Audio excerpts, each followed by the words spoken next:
Hello guys! Good morning! Guten Morgen! So, alas 9 na ng umaga dito sa Germany. I already prepared here sa aming breakfast. So, today is Monday. Today is Monday. Ano ba yan? Wala si German husband. Bakit hindi ako? Bakit masyadong malayo ako sa ano? Wala si German husband at nandoon sa kanyang trabaho. And, yan, for our breakfast. So, ganito, papakita ko sa inyo. Ganito yung usually na umagahan namin dito sa Germany.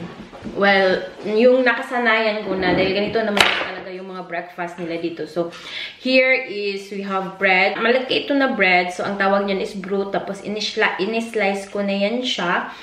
Tapos, tatlong slice ito. For Ethan naman, wait anak. For Ethan naman, meron din isang slice ng egg. Tapos, may dalawang, isang slice ng bread. Tapos, may dalawang egg.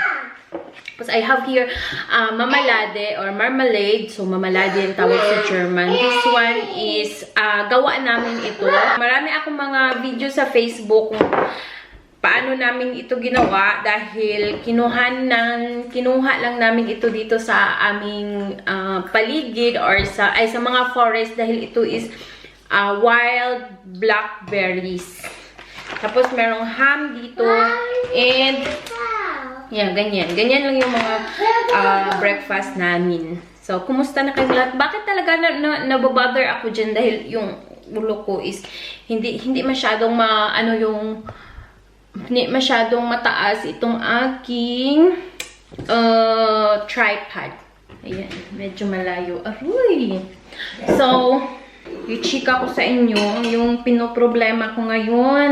Nakatira lang kami dito sa apartment. So, yung apartment na tinitirahan namin dito, well, nung nasa Berlin kami, sa apartment lang din naman kami nakatira. So, nung lumipat kami dito sa Baden-Württemberg, so, yung apartment namin dito is para siyang isang malaking bahay. Tapos, parang lately lang ginawa nilang apartment.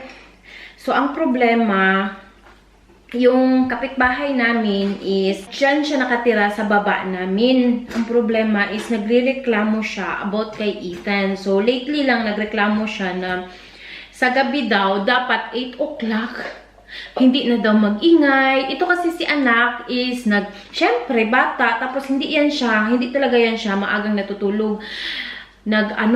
Nagtatatakbo, tatatalon yan siya. Syempre, bata yan. So, yung bago pa lang kami dito, may marami na yan siyang reklamo. Like, dito kasi sa amin, wala kaming binabayaran para maglinis dito sa bahay. So, minsan, kapag lumabas kami, everyday pa naman kaming lumalabas dahil meron kaming maliit na aso. So, kapag, like, maulan, minsan madumi yung sapatos or may dumi na maiwan, kahit kunting dumi lang na maiwan. Nagre-reklamo yan siya. Tapos, okay lang kung ganyan. Mabilis naman yung ma-resolve. After that, nagre-reklamo siya kapag basa or madumi yung sapatos, kapag maakyat sa taas, syempre, isang hagdan lang yun, nasa taas kami.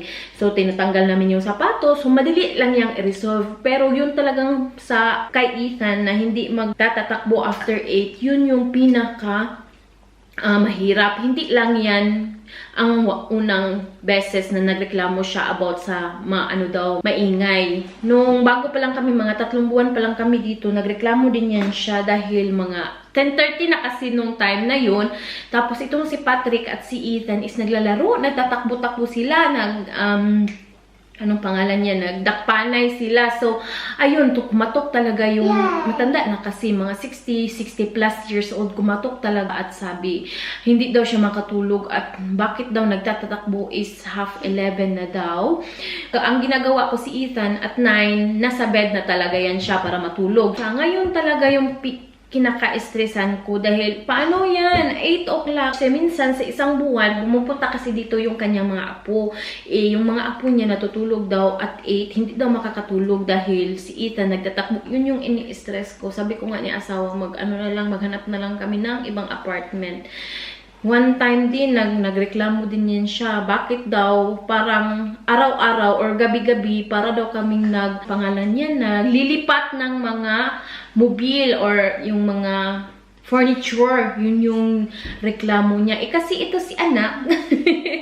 ang mga upuan namin, ginaano niya, ginaguyod niya. So, syempre, maririnig din yan dahil nga hindi masyadong isolated yung itong apartment na ito. So, yun yung inaano ko kay Patrick na siguro maghanap na lang kami ng ibang matutulungan dahil umiiyak nga ako noong mga nakaraang araw dahil okay lang yung ibang reklamo niyan, mariresolba naman yan. Pero about dito kay Ethan, yan yung pinoproblema ko.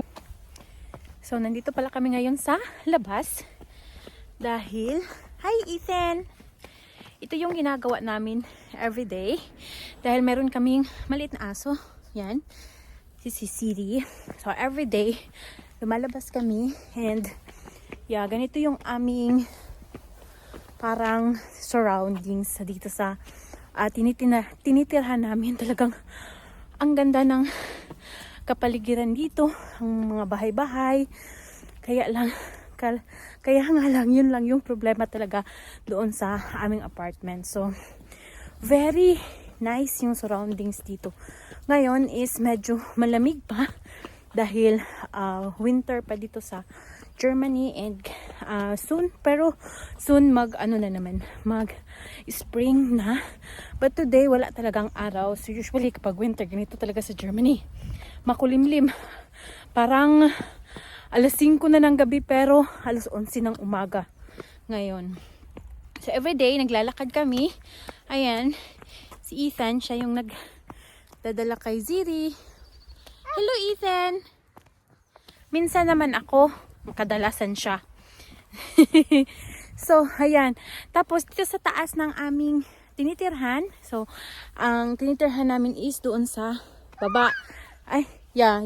Dito sa daan, tapos pababa. Tapos, sa taas naman dito, merong maliit na playground or Kinderspielplatz ang tawag. Wala masyadong mga bata dito. Ewan ko ba, minsan lang ako nakakakita ng mga bata dito. Maliit lang kasi ito na parang, itong lugar namin is parang maliit na town, small town. So, ayan. Dito kami sa taas, meron daan dyan sa mga sasakyan. And, yeah, ito nga yung playground. Yan yung playground. Yan. Naglalaro yan si Ethan dyan minsan. Yung makikita nyo yung mga puno, wala yan siyang mga dahon. Ganyan talaga dito kapag winter. Naglalagas yung mga dahon. Babalik yan siya soon sa spring, mga next month. Tapos yung mga apple is magkakaroon na din ng mga bulaklak. Tapos magkakaroon ng mga bunga. Ayan. Dito malaki-laki itong playground dito. Pero wala masyadong mga bata. So, ayan. Dito kami palagi, araw-araw naglalakad. Ethan, you wait for Siri. Hello, say hello. Every day, mapaano man yan siya. Winter, summer, sunny, maulan, snow, everyday kami dito naglalakad. No, maganda talaga yung lugar dito. Tingnan nyo yan. Kapag sunny or maganda yung panahon, sobrang ganda yan. Tingnan dyan. Sa likuran ko, ayan forest, parang forest yan siya. So, ayan yan silang dalawa. Ethan, medyo maano ngayon. Anong pangalan? Yung maulap at tapos medyo maulan. Not ulan, but parang foggy. Medyo foggy. Tingnan nyo. Foggy yan siya. Ayan. Sobrang ganda ng mga bahay dito. Oh, mga bagong tayo ito na mga bahay dito ba. Tingnan nyo. Sobrang ganda. Pero dito sa Germany, mahal yung magpatayo ng bahay. Kung wala kang €500,000, hindi ka makakapagtayo ng bagong bahay. So, mahirap talaga. Pero sobrang ganda ng mga bahay dito. Ayan. May mga bago, may mga hindi masyadong bago pero maganda pa din. So, German husband. Siya yung magluluto ngayon. Kagagaling lang namin sa labas and we make grocery and he said he will be the one who will cook. Dahil Yung ano ko, I don't feel good. I have headache. Yung my ears is hurting. I don't know what happened. And it's making rice.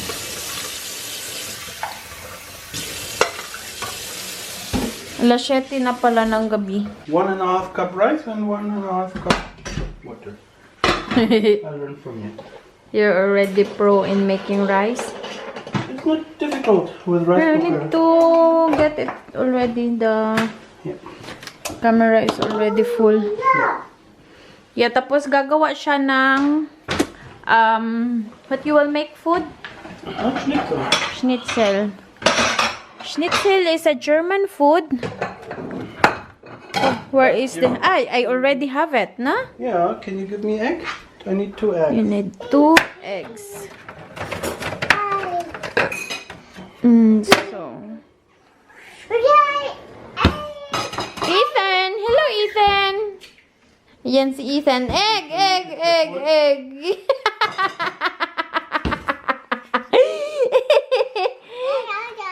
So, ayan. Masakit ng aking ulo.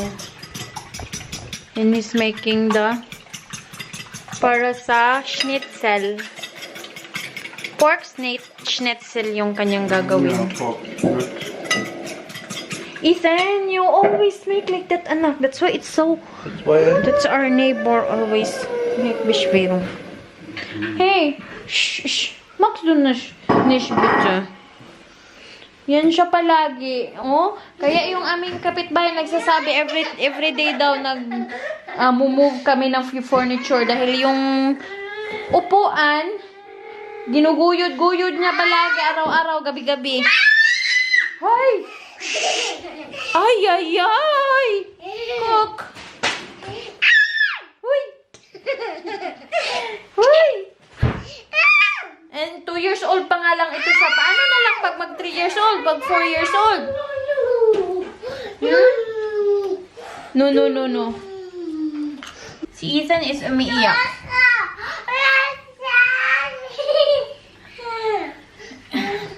And it's... I think... Ayan. So, kakagaling lang namin galing sa labas. We have important thing to do today. What we have important things to do. Can you give me a little more of your breadcrumb? Yeah, my pata. No, no. Yes, here is the breadcrumbs. Right there. Shook. Shook. Lipa. Excuse me. Thank you. Shook. Yan na yung ginawa niya. Kinote lang niya ng egg, tapos breadcrumbs. Ayan na yun. Tapos gusto niya yung ganyan, yung egg at saka breadcrumbs together, mixed together. Hi! Hi. Yeah, when you mix it together, it's make a fake meat. Meat. Ethan! Look at your face.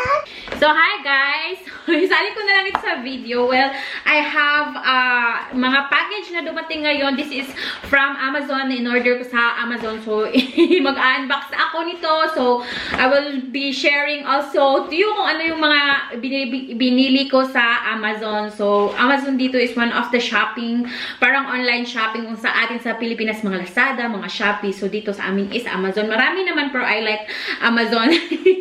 So, yun nga, malayo kasi yung mga stores dito sa amin, like, though meron namang mga malls dito, pero medyo malayo, mga 30 minutes, and, syempre, hindi naman araw-araw pumunta sa mall. Tapos, hindi din kompleto, like, meron lang mga H&M, meron lang H&M, tapos, basta maliit lang, wala nga ditong Zara, at yung iba pang mga pamilihan. So, ayun, wala na din akong time na pumunta sa mall, kaya, ayan, our new best friend is, yun nga, ang, what do you call that? Online shopping! Yes. So, i-unbox lang natin ito ng mabilisan. This is a small package. So, everything nga is from Amazon. So, this small package is, ito yung lipstick na nabili ko sa Amazon. This is a Korean lipstick. Kung familiar kayo, Romand na, ano, ito namang, nakabili ako last time, yung Romand na Dewy Lasting Tint. Ang binili ko naman ngayon is yung Dewy Full na, ano siya, parang water tint ito siya. So, this one in the shade, parang neutral shade. And this in the shade Custard Mauve. Ayan. Try natin.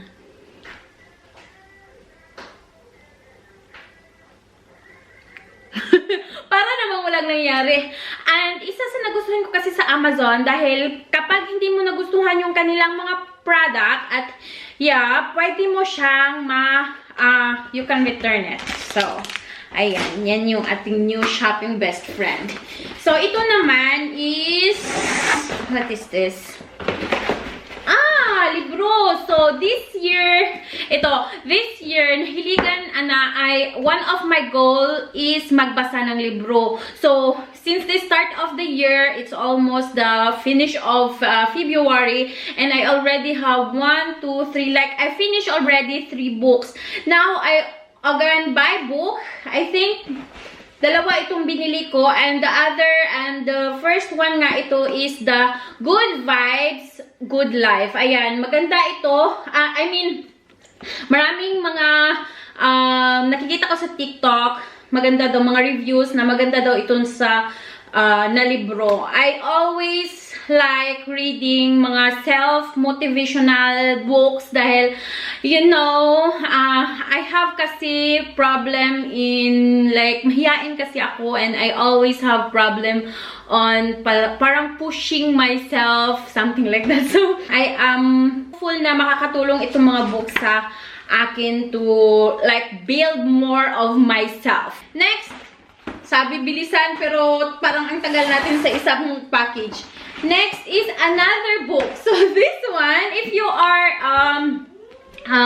into reading, alam nyo yan. So very familiar kayo nito dahil parang ito viral mga last year noong nag-lockdown. So ito siya, The Seventh Husband of Evelyn Hugo.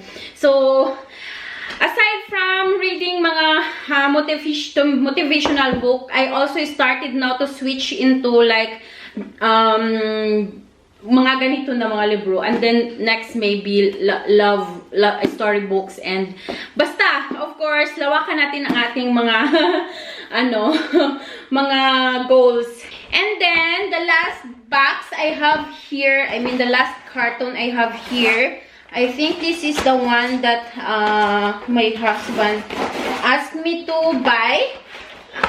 Dalawa pala ito. This is the contact lens of German husband. So, kailangan niya ito dahil bukas meron siyang trabaho sa ibang city sa amin dito sa Germany for parang 2 days and 1 night. So, kailangan niya ng contact lenses dahil yung mata ni German husband. Taas yung grado. Nasa 3 na yung kanyang grado ng kanyang mata. So, kailangan niya ng contact lens. Every time. Dahil hindi siya gumagamit ng antipara. And this one, ito is para sa aming aso. So, kung matagal na kayo dito sa ating channel, we have a dog named Ziri, and kailangan ko itong pang brush dahil ang dami niyang parang nuts, knuten tawag niya sa German, nuts sa kanyang buhok. So, kailangan ko siya ng special brush para matanggal ko yung mga nuts. So, ito lang yung na-unbox natin today. So, maraming salamat sa panonood, and bye!